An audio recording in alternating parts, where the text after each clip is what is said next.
যেখানে আজ পর্যন্ত কোনো মানুষ আল্লাহ তাআলাকে দেখতে পাননি, তারপরেও মুসলিমরা কেন আল্লাহকে এক হওয়া সাক্ষ্য দেয়? কেন তারা বলে আল্লাহ এক, তিনি ছাড়া কোনো মাবুদ নাই? দ্বিতীয় প্রশ্ন, পৃথিবীর সবকিছুই আল্লাহ তাআলার অনুগত।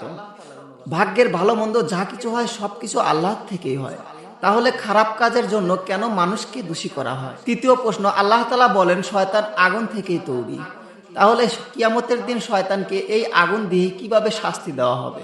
এক বিধর্মী পণ্ডিতের এরকম তিনটি প্রশ্নের জবাব তৎকালীন কোনো আলেম সমাজই দিতে পারেননি।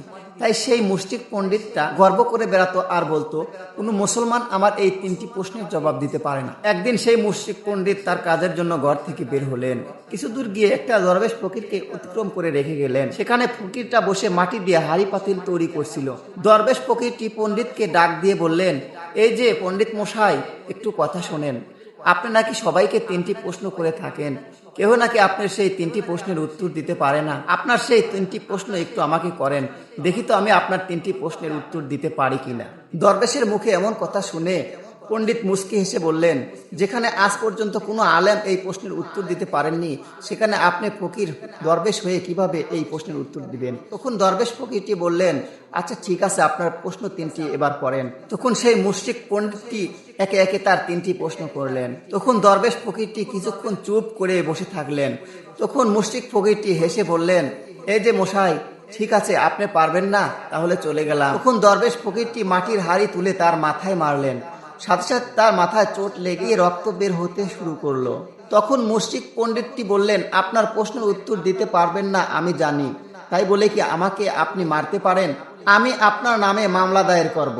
আশেপাশে থাকা কিছু মুসলিমরাও সেই ইহুদি পণ্ডিতের পক্ষ নিয়ে বললেন, ঠিক আছে, লোকটা তো ঠিকই বলেছে, আপনি তার প্রশ্নের উত্তর দিতে পারবেন না ভালো কথা, তাই বলে কি লোকটিকে মারা যাবে? যাই হোক, মামলা শেষমেশ আদালতে গড়ালো। তখন কাজী সাহেব দরবেশ ফকিরকে জিজ্ঞাসা করলেন, তুমি ওনাকে মেরেছো কেন?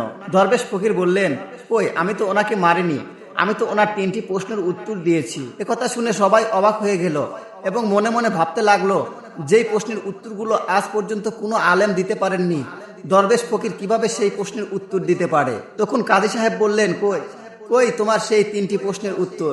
তুমি তো বরং তাকে আঘাত করে রক্ত ঝরিয়েছ।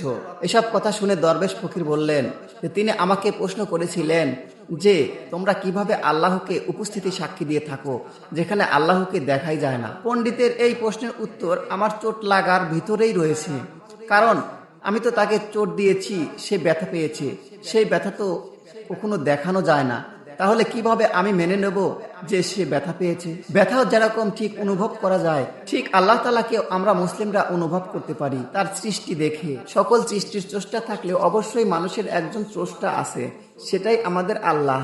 আমরা তাকে না দেখে বিশ্বাস করে থাকি।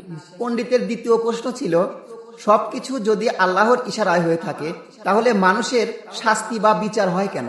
তাহলে আমার কথা হলো, আমি তো ওনাকে ইচ্ছা করে মারিনি, আমার হাত দিয়ে আল্লাহর ইশারায় ওনাকে মারা হয়েছে, তাহলে তার জন্য কেন আমি দায়ী হব?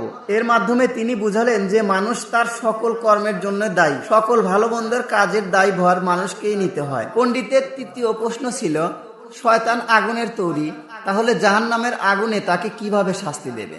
তার এই প্রশ্নের উত্তরটাও আমারও সেই আঘাত করার মধ্যেই আছে। আমি যেটা দিয়ে মেরেছি সেটা হলো মাটির তৈরি একটা পাতিল ধারা মেরেছি, আর সেই মানুষটাও ছিল মাটির তৈরি।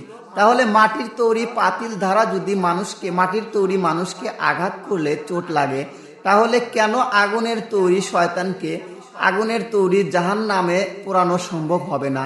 ভিডিওটি ভালো লাগলে অবশ্যই সবাইকে শেয়ার করে দেখার সুযোগ করে দিবেন।